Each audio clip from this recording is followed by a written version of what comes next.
নমস্কার, আবহাওয়া কেন্দ্র আগরতলা থেকে প্রচারিত ত্রিপুরা দৈনিক আবহাওয়া বার্তায় আমি সৌম্য সাহা আপনাদের সবাইকে স্বাগত জানাচ্ছি।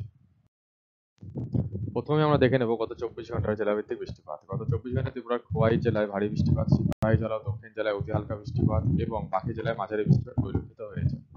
গত 24 ঘন্টা তাপমাত্রা দৃশ্যমান। উপলব্ধ তথ্য অনুসারে আজ সকালে সর্বোচ্চ তাপমাত্রা ত্রিপুরার উত্তর ঊনকোটি ও ধলাই জেলায় স্বাভাবিকের কাছাকাছি ও বাকি জেলায় স্বাভাবিকের চেয়ে বেশি ছিল। গতকালের সর্বোচ্চ তাপমাত্রা রেকর্ড করা হয়েছে 36.4 ডিগ্রি সেন্টিগ্রেড আগরতলা। উপলব্ধ তথ্য অনুসারে আজ সকালে সর্বনিম্ন তাপমাত্রা ত্রিপুরার খোয়াই ও দক্ষিণ জেলায় স্বাভাবিকের চেয়ে বেশি এবং বাকি জেলায় স্বাভাবিকের কাছাকাছি ছিল। আজ সকালে ত্রিপুরার সর্বনিম্ন তাপমাত্রা রেকর্ড করা হয়েছে 20.9 ডিগ্রি সেন্টিগ্রেড ইডেন লজে। আগামী 24 ঘন্টার জন্য আবহাওয়ার আভাস। বৃষ্টিপাত। আগামী 24 ঘন্টায় ত্রিপুরার সব জেলার অনেক জায়গায় বৃষ্টিপাতের সম্ভাবনা রয়েছে।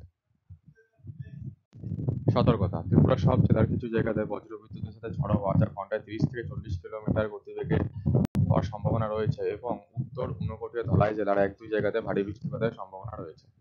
আগামী 24 ঘন্টার জন্য তাপমাত্রার আভাস। সর্বোচ্চ তাপমাত্রা 32 থেকে 36 ডিগ্রি সেন্টিগ্রেডের মধ্যে যা স্বাভাবিক বা তার থেকে বেশি এবং সর্বনিম্ন তাপমাত্রা 23 থেকে 26 ডিগ্রি সেন্টিগ্রেডের মধ্যে যা স্বাভাবিক বা তার থেকে বেশি থাকার সম্ভাবনা রয়েছে। আমাদের পরবর্তী দৈনিক আবহাওয়া বার্তা প্রচারিত হবে আগামীকাল অর্থাৎ 5ই জুন 2024। ধন্যবাদ।